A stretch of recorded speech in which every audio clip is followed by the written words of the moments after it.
IQ memang bukan segala-galanya, tetapi mengapa bangsa-bangsa besar hari ini mencoba mengumpulkan orang-orang berintelijensia tinggi.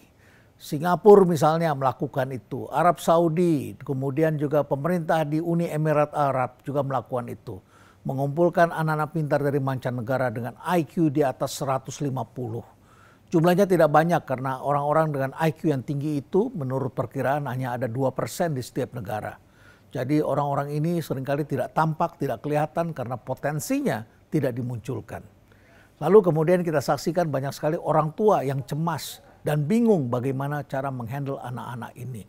Karena biasanya anak-anak seperti ini mempunyai keunikan-keunikan. Kadang-kadang cerdas tetapi malas belajar, tidak konsentrasi, bahkan memberikan jawaban yang sesuka hati mereka. Karena mereka sangat cerdas. Potensi seperti ini tentu perlu disadari oleh setiap bangsa. Karena mereka bisa menjadi para penemu hebat yang mengantarkan bangsa itu menjadi bangsa besar di kemudian hari. Tetapi bisa juga salah. Karena biasanya orang-orang tua kalau punya anak hebat itu kemudian diikutkan dalam lomba-lomba sehingga kemudian anak itu menjadi burn out. Masih ingatkah kita terhadap kasus William James Sidis?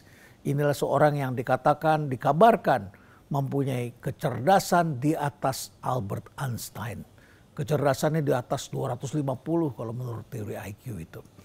Tapi karena dia sering ditampilkan di mana-mana di usia muda, akhirnya toh tidak jadi apa-apa. Dia meninggal di usia 40 tahun dan tidak menghasilkan apa-apa.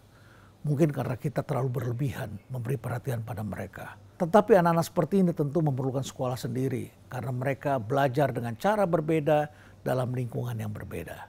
Seperti apa? Mari kita bahas. Dan barangkali itu juga ada di dalam keluarga Anda. Anak-anak cerdas yang tidak dikenal, tidak diketahui, dan orang tua kewalahan menyekolahkan mereka kemana.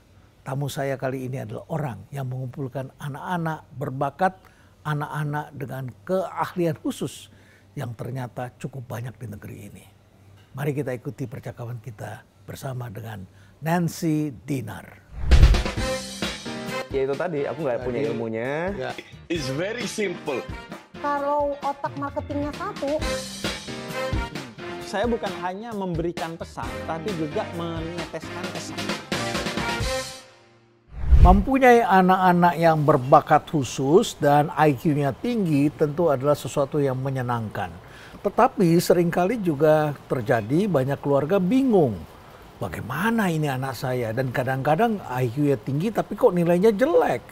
Mereka tidak bisa menjawab pertanyaan-pertanyaan yang orang lain sudah bisa menjawab. Banyak orang tua yang kebingungan dan belakangan banyak orang tua yang menyadari anaknya ini adalah anak cerdas. Tetapi gimana ya?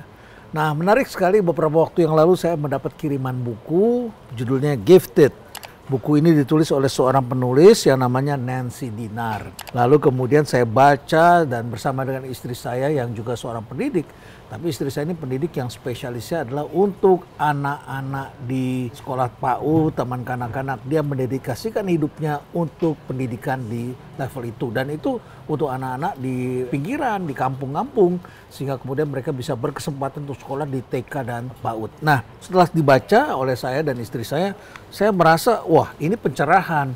Bagaimana kalau kita mempunyai anak-anak seperti itu dan bagaimana kita mengenalinya dan bagaimana mengatasinya. Sejumlah ibu juga datang kepada saya dan saya tidak tahu bagaimana menjawabnya. Kepada siapa saya harus menyerahkan anak-anak itu. Tetapi setelah saya cari-cari dan akhirnya sosial media mempertemukan kita kembali. Selamat datang di sini Ibu Nancy Dinar. Terima kasih Pak Renald. Makasih. Pak Renald, ini yang mungkin saya waktu nulis buku ini ada dua public figure yang ada di kepala saya. Yang saya istilahnya mimpikan untuk bisa ketemu dan membahas ini. Dan salah satunya Pak Renald. So, ini kalau orang religius bilang jawaban doa, kemudian anak-anak muda sekarang sudah bilang manifestasi dari keinginan. Oke lah, baik. Tapi Anda bercerita bahwa Anda juga berawal karena Anda punya anak dengan karakter tertentu. Dan Anda merasa apa yang terjadi dengan anak saya begitu ya? Bisa Anda ceritakan? Karena ini banyak dialami oleh masyarakat Indonesia. Dan gifted ini setiap bangsa ada berapa persen populasi? Sekitar 2% dari populasi. 2% Kalau dari by IQ populasi. ya, 130 ke atas 2%. So Indonesia itu sekitar 270 mungkin. Ya, sekitar 5,5 juta orang. Setara penduduk Singapura. Setelah populasi Singapura. Orang cerdas itu ada sekitar by itu. Population, by statistik. Tapi tidak semua orang cerdas itu bisa kelihatan ya, bisa berhasil begitu. Banyak anak-anak yang mungkin tidak sampai setinggi gitu, tapi mereka punya traits, punya behavior misalnya kreativitas, kemudian mereka punya task commitment, dan mereka juga didukung support oleh family dan sekolah yang baik. Ini adalah juga ingredient untuk menciptakan anak gifted yang berprestasi. Tapi kan tadi Pak Heranov bilang nggak semua anak gifted itu berprestasi. Ya kalau dia tidak berada di tempat yang tepat, tidak berada di tangan yang tepat. Karena Michelangelo pernah mengatakan pada setiap batu cadas ada patung yang indah. Terus saya bilang, ya iya, tetapi tergantung nih jadi patungnya karena ketemu apa enggak sama masternya. Iya, benar. Kalau nggak ketemu sama masternya, patung yang indah ini nggak keluar kan begitu kan? Iya. Saya pernah ke London dan lihat pameran batu-batu berharga dan di situ ditunjukin ini loh kalau the germ itu diamond in the rough itu bentuknya seperti gini dan ini ada di mahkotanya ratu. So peranan para master itu sehingga blacksmith-nya bisa menggrind itu, menggerindra itu, memoles itu, kemudian melihat bentuknya bagaimana, mendapatkan melihat bahwa potensi ini bukan batu biasa, di dalamnya ini ada satu batu yang berharga. So, itulah peran orang tua biasanya lebih dahulu ya, mungkin seperti saya seorang ibu yang pertama kali recognize bahwa anak saya berbeda. Saya ke psikolog Pak. Karena berpikir bahwa anak saya ini mungkin punya ADHD. Jadi sangat aktif sekali. Very aktif, sangat hiperaktif, terlambat bicara. Umur 4 tahun baru bicara 2 kata, 3 kata. Speech delay. Terlambat membaca, baru belajar membaca umur 7 tahun Pak. Waktu itu di Korea ya. Jadi Anda di Korea karena suami orang Korea atau karena Anda saya bekerja sementara pernah sekolah di sana gitu. Pernah sekolah di sana. Dan, jadi karena anak-anak juga nggak di force ya, diharuskan untuk bisa membaca di sana. Jadi they grow naturally. Dan anak saya 7 tahun baru 3 bulan sebelum sekolah baru diajar baca. Jadi tidak pernah terpikir bahwa anak saya jenius sampai saya lihat anak saya itu sudah nggak mau belajar. 7 tambah 6 berapa? Tidur, umur 8 tahun. Tidur, nggak mau. Jadi saya bawa ke psikolog dan saya pikir, mungkin dia punya gangguan perkembangan. Waktu itu saya kaget. Psikolognya bilang, Bu, anak ini nggak ada ADHD.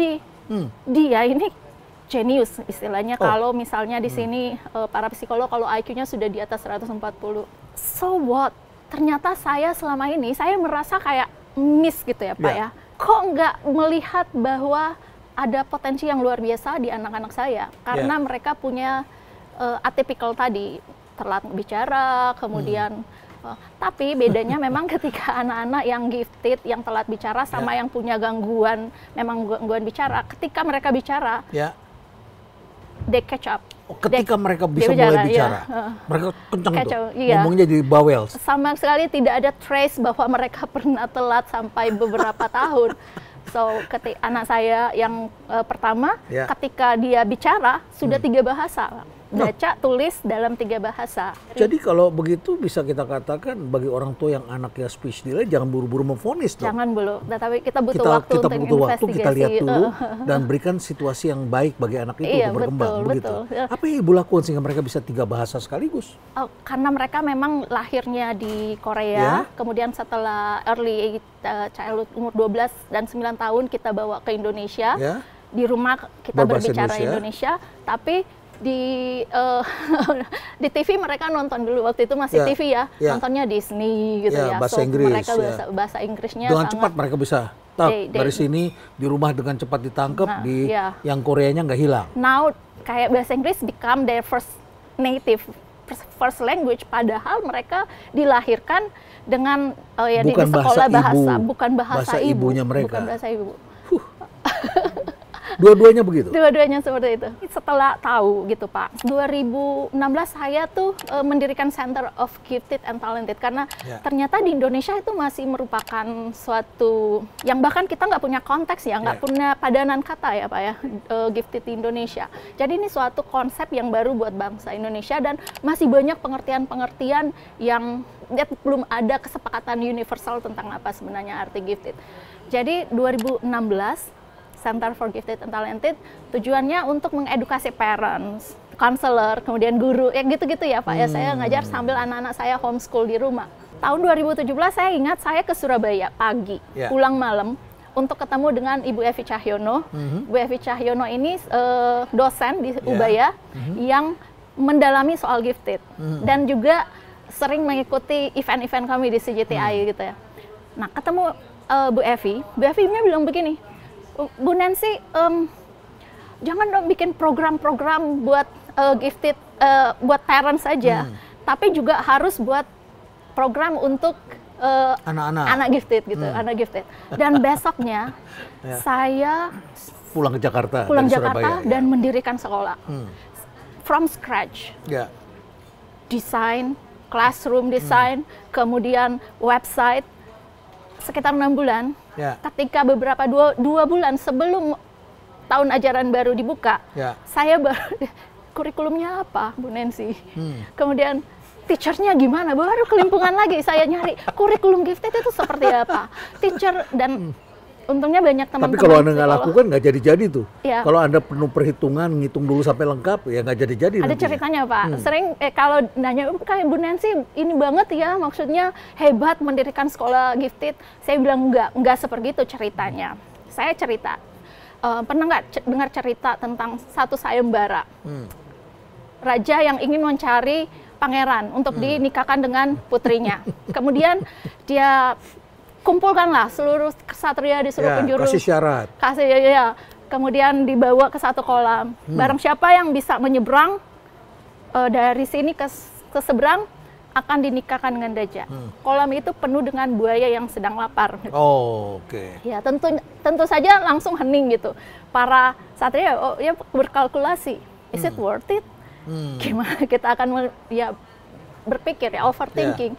Tiba-tiba ada satu pemuda yang loncat ke dalam, berenang secepat-cepatnya, bermanuver sampai di seberang, naik dengan selamat. Nah, tentu saja semua orang tepuk tangan.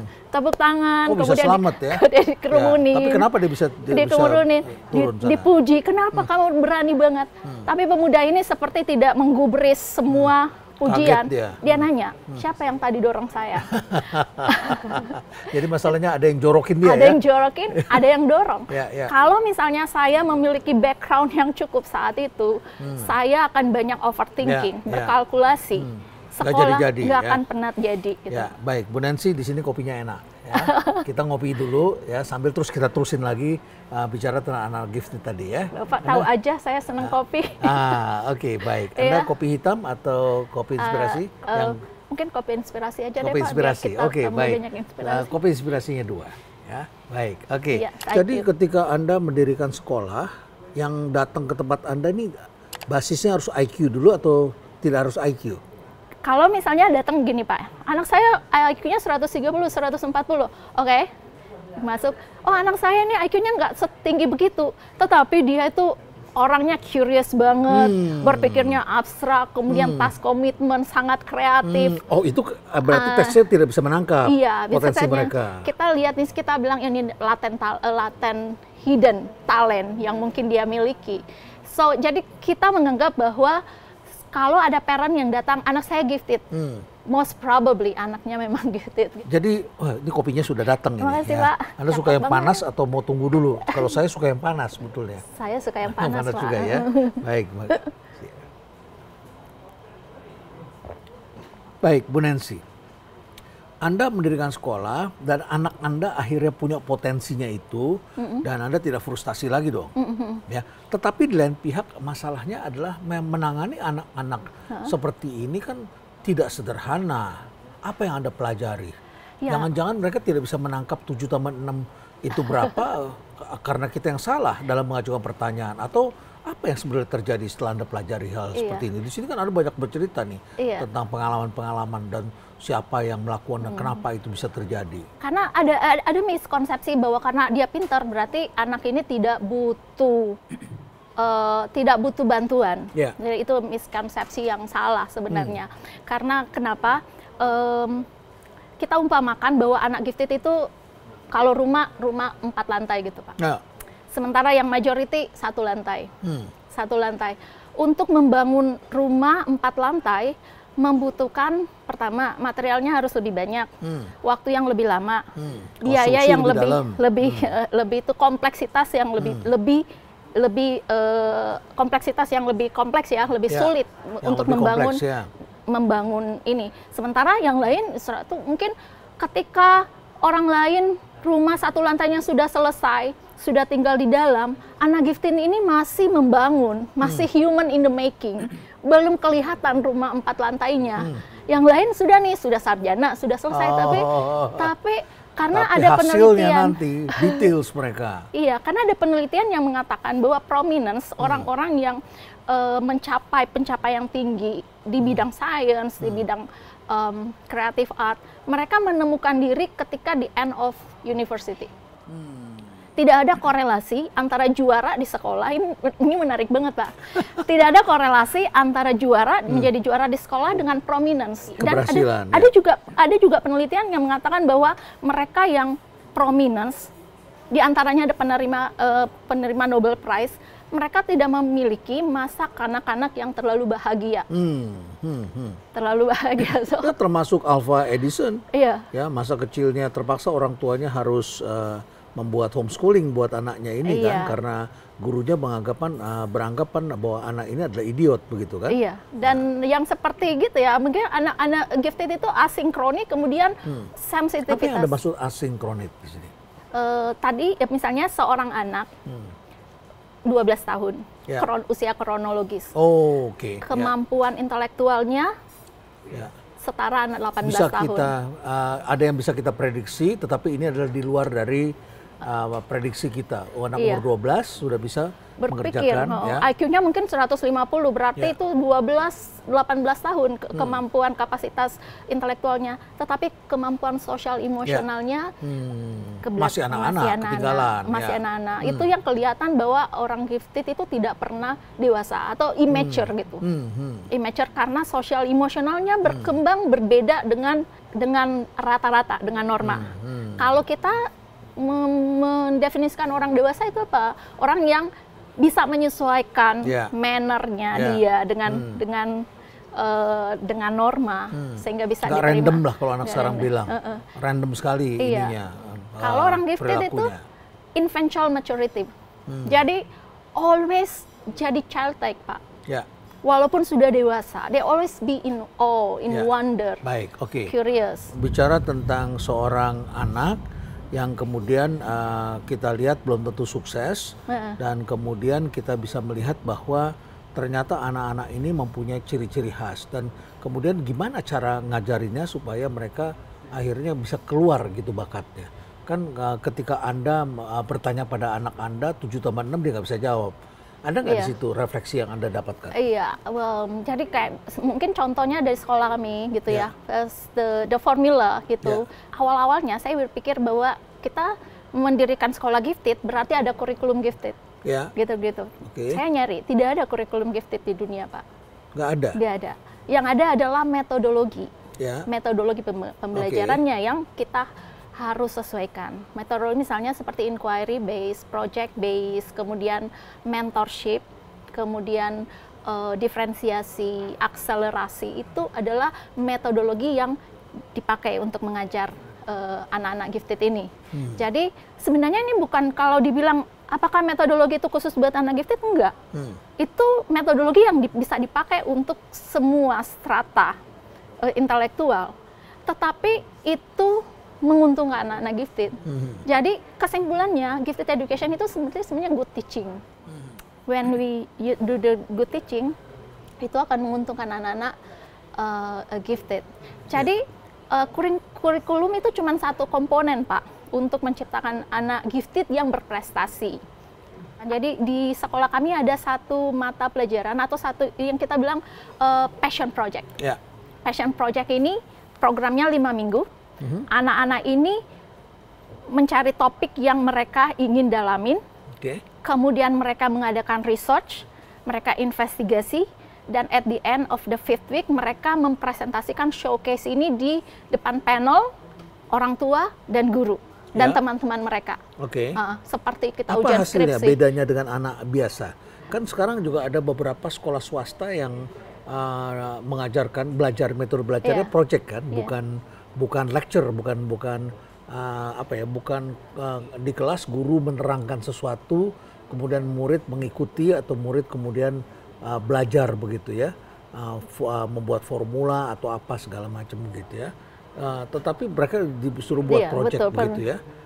Apa yang membedakan anak jenius dengan anak yang biasa begitu ketika menjalankan project? Outcome-nya. Jadi outcome itu mengandung complexity dan kedalaman, depth and complex. Misalnya apa? Complexity yang Anda lihat pernah bikin apa project di sekolah Anda? Sekarang ini baru-baru ya. Sekarang lagi dibicarakan di sekolah kami seorang anak kelas 4 namanya Khalif. Passion project-nya tentang immune system. Kedua masih dalam, tapi lebih dalam. Kepala sekolahnya bilang, Miss Nancy, guru sains kita nggak bisa lagi ngajarin anak ini. Kalau misalnya dia sudah mentok ilmunya sudah nggak bisa. Kita harus find apa mahasiswa kedokteran atau dosen dokter yang bisa mementor atau profesornya barangkali. So itu memberi anak-anak tuh kebebasan untuk mendalami secara kompleks. Projectnya apa? Bikin apa itu? Atau paper aja, bikin atau penjelasan terhadap sesuatu? Di passion project, they can explore any passion. Any passion. Yang ada yang mungkin coding, STEM, ada yang biology, immune system, ada juga yang dance, art gitu. Jadi seperti ini kan istilahnya akselerasi, sebenarnya bentuk akselerasi, tetapi tidak diakselerasi by grade. Bukan dinaikin grade-nya, tetapi by subject. Karena anak gifted biasanya kalau divergent thinking, thinker, untuk area interest mereka bisa go deep, tetapi kemudian yang subjek lain rata-rata gitu. Jadi nanti ketika ujian rapotnya rata-rata, ini anak bisa kok rata-rata, tapi salah satu subjek itu salah satu subjek mereka sangat tinggi di situ. Jadi bukan berarti mereka rata semuanya nilainya tinggi bagus gitu ya? They are learning by immersion. Kalau saya perhatikan the divergence thinker gitu, learning by immersion. Kalau lagi berminat satu itu bisa mencari, dan seringkali satu investigasi itu akan melahirkan investigasi lain sampai mereka lupa. Jadi dia fokus di situ dan mereka abaikan yang lain. Mungkin nanti setelah ini mereka bosan, karena gampang bosan juga. Mereka akan explore subjek atau interest yang lain, itu oke. Jadi kalau di persekolahan biasa itu anak yang pinter itu adalah kumpulan semua angkanya nilainya tinggi. Begitu ya. Sementara kalau anak-anak gifted ini dia fokus pada satu hal yang dia suka, dia dalami begitu, dan kemudian dia sangat explore, tetapi akhirnya dia mengabaikan yang lain. Dan anak gifted beda, mereka memiliki internal motivation more. Kalau anak non gifted biasanya eksternal, mereka termotivasi mungkin dengan nilai atau dapat juara, dapat medal. Kalau ini nggak peduli? Nggak peduli dengan nilai. Apa yang Anda lihat dari anak-anak yang sekolah di tempat Anda? Rata-rata seperti apa mereka? Rata-rata mereka datang dengan katanya ini punya masalah di sekolah. Kenapa nggak mau sekolah, bosan belajar, nggak under challenge, misbehavior, dan lain-lain. Ketika masuk ke sekolah kita, itu mereka berubah, Pak. Dia berubah karena merasa bahwa kayak ikan itu sudah didapat karena mereka ketemu dengan guru yang tepat, yang validasi apa yang mereka dibuat curious terhadap suatu hal, menjawab pertanyaan-pertanyaan mereka. Dan yang mengerti mereka. Kalau di sekolah reguler mereka di misunderstood biasanya ya. Mungkin saya cerita dikit ya Pak ya, ketika anak saya dibilang punya IQ yang tinggi, mereka adalah anak yang jenius gitu. Yang pertama saya lakukan ikutin lomba Pak. Ya kan lomba. Bukan lomba program. Pola orang tua begitu ya, ketika jenius kita suruh ikut lomba-lomba. Iya, Jadi ada program yang sangat prestisius waktu itu internationally untuk anak gifted. Tapi untuk mengikuti program itu harus dites, semacam tes SAT tapi buat anak-anak yang SD, SMP gitu. Nah, tesnya sangat sulit, Pak. Ini Mami daftarin ya di internet. Butuh bantuan nggak? Mami bantu nggak? It's okay, Mam. Kita bisa kerjain sendiri gitu. Dan mereka belajar sendiri. Saya nanya, gimana belajarnya? It's okay, Mam. Mereka belajar lagi itu ya. Tes itu challenging sebetulnya. Very challenging. Jadi 3 bulan Pak prep. Tiba hari tes saya bawa ke Sudirman, tes center di sana. Kemudian mereka ikut masuk tes-tesnya itu sekitar 2 jam. 30 menit pertama anak saya yang pertama udah keluar. Beberapa menit kemudian. Harusnya berapa lama, Pak? 2 jam. Oh, 2 jam. Dia 30 menit 30 selesai. Yang kedua. Berarti jenius dong dia. Saya pikirnya seperti itu. Wah, anak jenius, anak gifted itu seperti ini ya. Mereka self-directed, task commitment yang saya baca ya seperti gitu ya. Task commitment, kemudian mereka independen dalam belajar. Mereka cepat banget tesnya, padahal ini tes katanya sulit, mereka 30 menit sudah selesai.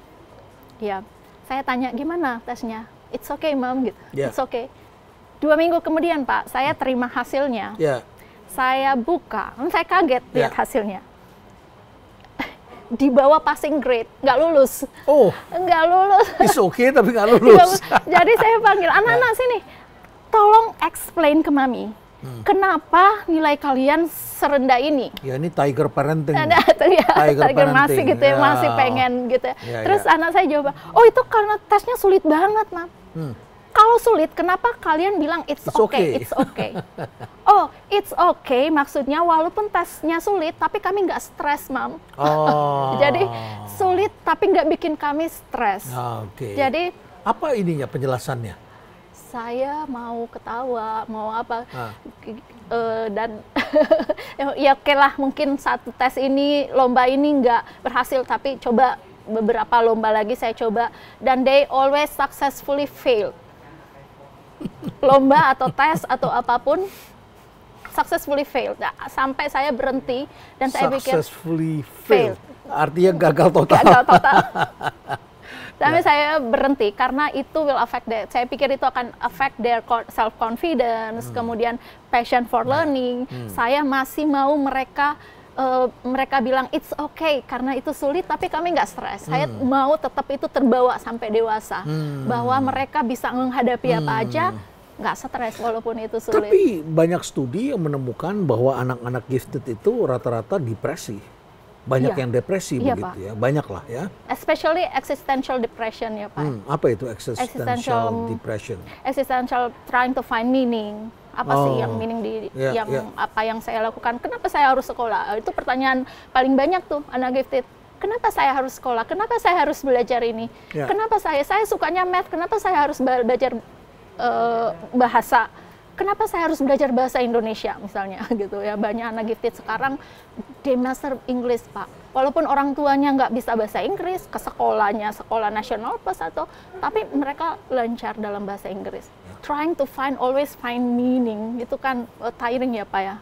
Apa sih? Karena kemampuan emosional mereka tidak selalu setara dengan kemampuan intelektual yang tadinya sudah sangat tinggi, sudah jauh di atas usia kronologis, tetapi secara emosional masih dibawa, sehingga ini kan mungkin kita yang salah karena kita mengharapkan dia dengan ilmu begitu dia jadi profesor, maka dia punya wisdom seperti seorang profesor. Nyatanya tidak begitu kan? Karena semua kita berharap bahwa dia akan bangun rumah 1 lantai. Tapi ternyata dia punya potensi untuk bangun rumah 4 lantai. Gitu. Oke, baik. Ada murid kami yang dari Jogja. Di Jogja ibunya kewalahan.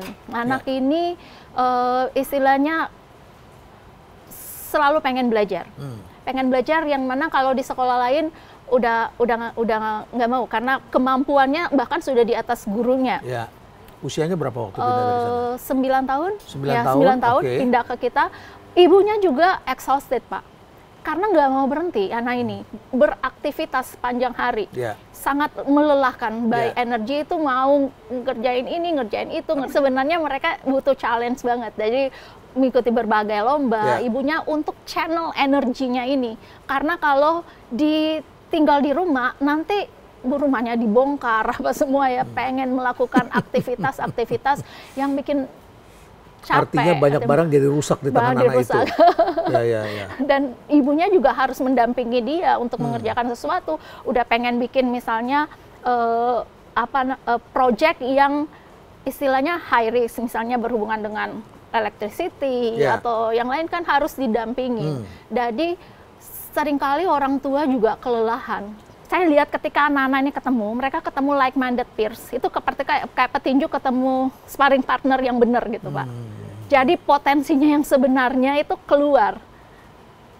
Di sekolah umum mungkin mereka kalau ngomong itu menyederhanakan apa yang mereka bicarakan dan supaya teman-temannya bisa terima atau bisa mengerti. Tetapi di sini tidak ada batasan.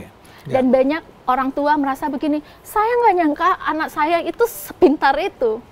Karena nggak pernah ada sparring partner, jadi nggak pernah keluar gitu, Pak. Kata kuncinya sebetulnya adalah anak-anak ini tidak bisa berkembang kalau mereka orang tuanya tidak tahu mengenai potensi anak ini. Ya, gurunya tidak tahu.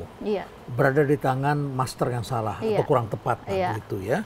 Nah, kemudian juga bisa terjadi adalah karena anak-anak ini tidak mendapatkan tugas-tugas yang menantang. Mereka butuh tugas-tugas yang menantang. Artinya soal-soal yang lebih berat daripada seusia mereka. Baik, jadi itulah perbincangan kita dengan Ibu Nancy Dinar. Terima kasih sudah hadir di tempat kami. Jadi ini Gifted ini ditulis berdasarkan pengalaman dari seorang ibu yang mempunyai anak dengan segala keterbatasan dan kesulitan, tetapi kemudian akhirnya terbukti bahwa anak itu mempunyai gifted ya. Ada satu bakat khusus, tapi dengan suasana psikologis tertentu, dan tidak terlalu kemungkinan di antara mereka itu adalah anak-anak yang jenius ya. Jadi anak-anak jenius termasuk salah satunya ada di sini, dan tentu saja kita seringkali kewalahan karena kita tidak tahu bagaimana cara menghandle mereka. Tapi kalau kita tahu, maka kita bisa membukakan pintu bagi mereka dan sekaligus bisa menjadi master. Dengan begitu maka kalau kita jadi master, maka batu cadas yang tidak tampak keinginan apapun, dia bisa berubah menjadi patung yang indah atau karya seni yang luar biasa.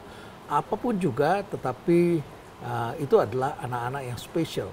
Bukankah kita semua dilahirkan spesial? Bahwa ada orang yang memang secara fisik tidak begitu baik dibandingkan yang lain, tetapi mereka tetap adalah spesial. Tidak ada karya Tuhan yang cacat, tidak ada karya Tuhan yang defect, tetapi karya Tuhan itu sesungguhnya adalah karya yang sangat sempurna. Dan tugas kita lah sebagai anggota dari komunitas ini mencari dan menemukan kehebatan apa yang ada di balik setiap anak itu, di balik setiap ciptaan Tuhan itu. Jadi itulah yang bisa kita dalami dalam percakapan kita hari ini. Terima kasih banyak Bu Nancy. Terima kasih Semoga banyak, sukses Pak. dan sekolahnya juga bisa memberikan tempat dan harapan bagi orang tua dan anak-anak berbakat, anak-anak dengan kemampuan khusus supaya bisa berkembang sama seperti kita semua. Dan saya mengharapkan Anda semua bisa stay relevant.